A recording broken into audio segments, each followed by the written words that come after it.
Welcome back to Our Walk in Christ, and we are here to talk about yet another exciting lawsuit out of Colorado where a private business is being sued for upholding their conscience. This is actually an update. What we're talking about here is there is a web designer who specifically focuses on marriage announcements and marriage-related graphics, content, marketing, and things like that. And a homosexual couple asked this lady to do information, and she says, well, I just can't in good conscience do work in this field, so I'll have to pass you on. And the reality is that they called up this lady because it was the only one they knew of that actually ran their business as an extension of their faith. Now, it turns out the Supreme Court is going to hear this one, so that is good news, especially since the Supreme Court did side with the baker from the same state of Colorado. Maybe at this point in time, it's time for Colorado to change their laws to recognize that we do have a First Amendment right. Now, there is some battling going back and forth about this. Supreme Court has agreed to hear the case of the Christian web designer challenging a Colorado state law requiring her to create wedding websites for same-sex couples if she also offers similar services to other couples. In an orders list received Tuesday morning, the High Court agreed to hear an appeal in the case, 303 Creative LLC versus Aubrey Ellis et al.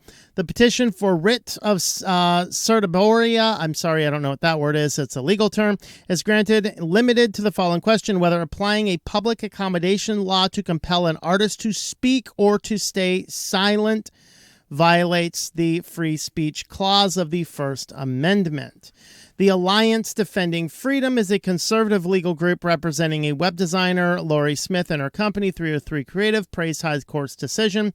This could be a landmark case for religious liberty and artistic freedom, stated the ADF on Twitter shortly after the order was released. Government does not have the power to silence and compel creative expression under the threat of punishment. It's shocking that the 10th Circuit would permit Colorado to punish an artist whose speech isn't in line with state-approved ideology. And the article does go on. Whoa, sorry about that. I pushed the wrong button. There we are. So what happened here is we had a lady who does website stuff specifically for marriages, but does not want to do them for a homosexual marriage. Now, this is interesting because I am also a web designer as a regular job. And the question is, will I work with a project? Will I do a project that might disagree with my principles of faith? And I think that this boils down to a matter of conscience. We'll get into that a little bit later.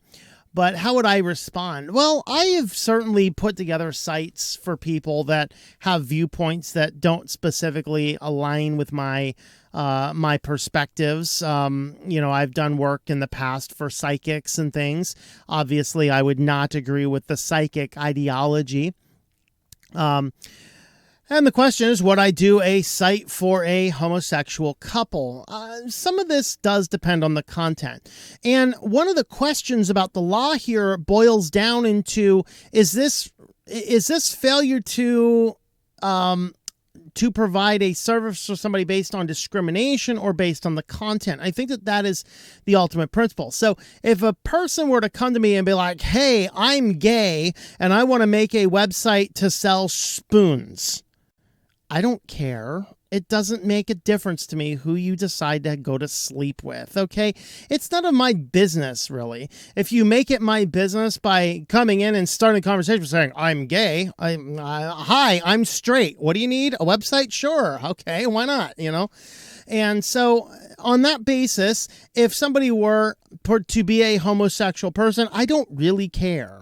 Okay. Now the question is, if they were like, okay, I would like to hire you as a long-term person to manage our website that is a giant advocacy group for the homosexual agenda, I would probably pass that project by.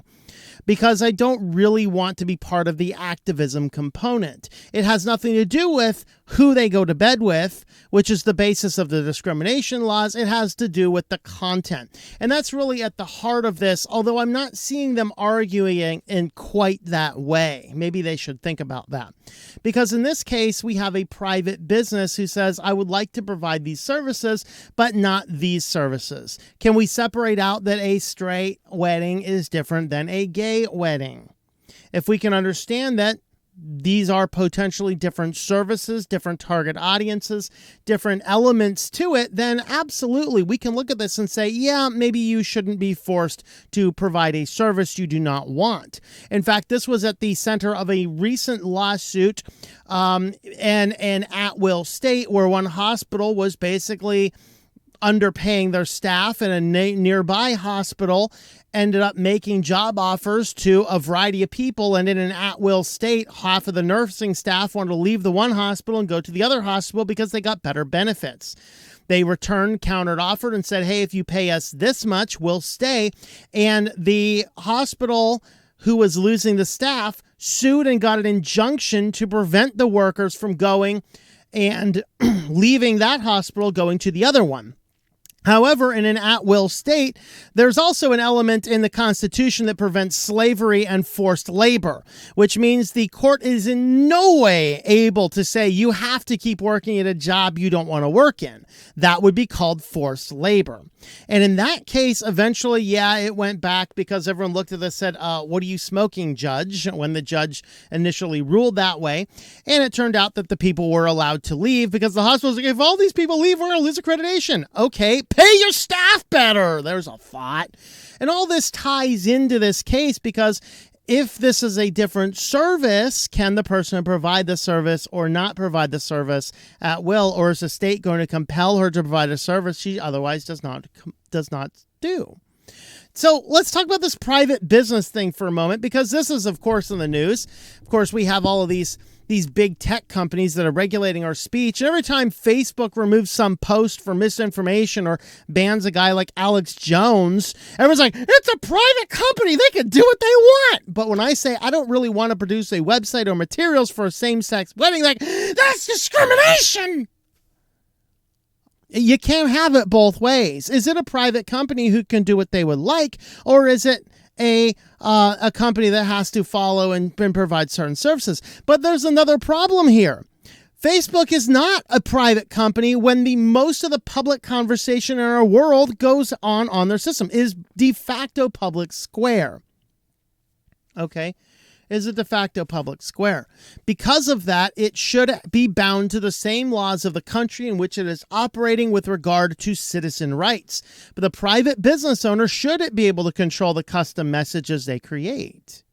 Facebook is allowed to say this is misinformation and this is not, irregardless of objective fact. Why can I not say this is a message I will produce in my art and this is a message I will not? Because I'm not going to build something specifically and explicitly for somebody of that viewpoint. That's not discrimination against the person. It just says, I just don't want anything to do with this particular project. Okay, and I've worked with people of different things. In fact, I've even worked with an activist group in the past that put together websites for other activist groups, and some of the things I generally tended to disagree with. I end up leaving that position, not because I disagree with a message, but because they underpaid people. This is the people like, we want $15 an hour minimum wage. We're going to pay you $25 an hour. My going rate's $40. You can't raise my rates? All right, see ya. But, sorry. Pay your people better, especially if you're trying to get everyone else to pay better rates. Of course, if the people said, I'm not working for you because you're gay, that certainly would be a problem and a violation of the civil rights laws that we already have. But these cases have not been about, I won't work with you because you're gay. These cases have been, I will not work with you because it means going out of my way to create a custom message for you that I disagree with. The baker was not refusing to sell a cake to a gay couple. He said, I'm not going to produce a custom cake for for you. He said there is a whole group of them here. You can buy any of these cakes that are already prepared, and I can give you about 100 phone numbers of nearby competitors that will not have a problem with you being a gay cake. But as for me, I am a Christian. I live my life that way, and I cannot support with what you're doing. That is really what is at the heart of the matter. And so with that, we want to talk about what would the Bible have to say regarding these principles. The first one is that the Bible does clearly teach us we should not be participating in the deeds of the world. From Ephesians 5:11, do not participate in the unfruitful deeds of darkness, but instead even expose them. On that basis, to me, that would say, I'm not going to participate in your homosexual wedding because I view that as a deed of the world, and I'm not going to do that.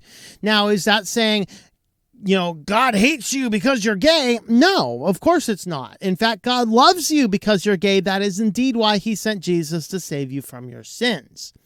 But if you don't like that message, then I'm sorry, don't shoot me. I'm just the messenger. Of course, I'm a lot easier of a target to shoot at than God. So, hey, shoot away. Jesus did tell me that I would be persecuted for doing right. The second principle here is that we have to follow our conscience. I'm not saying a Christian person cannot make a cake for a gay couple with a custom message. I'm not saying a Christian web designer cannot make wedding announcements for a gay couple. I don't think the Bible would be that clear cut. Some people could go out of their way to find those, to minister to those people, to develop a relationship, to go in and use this as a platform by which to possibly preach the gospel. Some people would say, I just don't want anything to do with that because that's not my specific ministry. I don't see this as a clear-cut issue, so it is a matter of the conscience. There's sections in, I think it's 1 Corinthians, either 12 or 16 or something that covers this, but Romans also covers it in an entire chapter, chapter 14. I want to focus on two of those verses, Romans 14:22 and 23. The faith which you have your own conviction before God. Happy is he who does not condemn himself in what he approves, but he who doubts is condemned if he eats, because his eating is not from faith, and whatever is not from faith is sin. So if I happen to be a designer and I am tasked with creating a message that I think is wrong, and I say that I look at this and say God would be displeased about this, I have to follow my conscience in this matter and respectfully decline the work. Okay, the last principle is, let's talk about this law in Colorado, which seems to be empowering people to sue those that they have disagreements with. So the baker, of course, the very day, in fact, the very hour, the Supreme Court ruled in his favor and said you cannot be compelled to make a cake, but they tailored their decision so narrowly not to override the law itself, but just to apply in this one situation. So within 1 hour, another trans couple now filed a lawsuit against them. Literally. It's like, okay, now you're just trying to weaponize the legal system. At what point in time do we crush these little bugs? Because in the same exact state is where this one comes from, and the state says you have to produce this message despite your conscience is against it, despite your God is against it. And so this brings us to the principle that we must obey God rather than man. So remember when Peter and John are in jail and it is decided what it is to do with these people, and they tell them, hey, we're going to let you go. Just don't speak in this anymore. It's like, stop talking about this Jesus dude. I mean, really, he's supposedly dead. He's risen from the dead. Half of us are Sadducees. We don't believe in the resurrection anyway. You're just causing direction. So in Acts 4:19 through 20, Peter and John answered and said to them, whether it is right in the sight of God to give heed to you rather than God, you be the judge, for we cannot stop speaking about things we have seen and heard. And that's an important principle to keep in mind as well. We have to obey God rather than man. So if man comes down, passes a law that says no more preaching the gospel, pleb, you have to preach the gospel because you have to obey God rather than man. So how's the Supreme Court going to rule in this case? Well, they sided with the baker. And however, as I said, on the very day of his judgment, he was sued again because the court sided with the baker, but sided in such a narrow ruling as to invalidate this particular case, but not necessarily all future cases that were similar there too. The Supreme Court should have said, look, we have a law in Colorado that seems to be written narrowly. The Supreme Court should compel Colorado to change their law. That's ultimately what they should do. And I think that that's what I see in this particular case is that it looks as though they are suing in part the state because the law is too narrow. Now, there is another side of this story that many of the commenters are pointing out, and the commenters here may very well be trolls. I did not look into this particular case as much, but apparently the ADF here, Alliance Defending Freedom, seems to be an advocacy group trying to make homosexuality illegal again. And if that's kind of what their case is, yeah, I don't know. And as I said, I didn't look into that in detail, but a lot of commenters seem to be suggesting that. But, this commenters very well could all be trolls that are, sent over here from like pink.com or whatever. All right. A lot of hit piece type stuff that we see in there. Now, that being said, in this case, regardless of what their past background or what they're trying to do, the Colorado law is not respecting the First Amendment rights of people. Because if I'm saying, okay, I'm not going to produce a custom message for a person that my faith says is living in sin, there is no reason Colorado should be compelling such things. And all of these cases seem to come out of Colorado. I think there might have been one up in Washington too, if I remember correctly. But ultimately, I think that the court is likely going to side with the web designer here because they tend to see the freedom of speech and religion. But they will also probably make it too narrow as to be widely applied as they did last time. The web designer's biggest challenge here, though, is she specifically does wedding materials, but will not do same-sex wedding materials. Now, there is a way you could tailor your business to appropriately do that.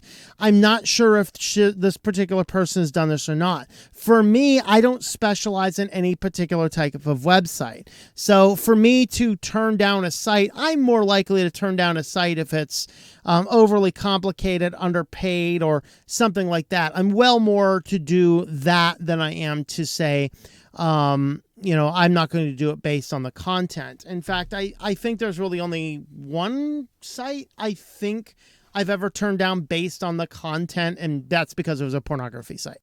Sorry, I'm not building a site that's going to force me to look at naked ladies. Sorry, no. So other than that, though, I don't really care. I've not been specifically approached about building a pro-LGBT site. I probably wouldn't do it, but, who knows? Again, I just have to talk to all the individual people involved. What that means is for me, if I were to get a site like this, I would probably just knowingly overbid it. If you really want to pay an overbidded price for it, sure, why not? Is that selling my soul to the devil? I don't know. Maybe I could sabotage the SEO so it'll never rank on Google. No, I'm not saying I would do that either. I'm just saying that there's safer ways of turning down a job. But not knowing all of the individual details of this, it is still an interesting and compelling case. However, when in Colorado law, if I say the message this person wants me to custom create violates my conscience and Colorado says you have to do it, that is a big problem in the state of Colorado and it needs to evaluate its laws. So hopefully this case will get some of that law and understand we're not saying you can't be gay in Colorado. I don't care. I'm just saying I don't want to be compelled to produce materials that is against what I believe in. And that as an American should be my ultimate fundamental right of freedom of speech and freedom of religion. Those are my thoughts on this case. Let me know your thoughts in the comments down below.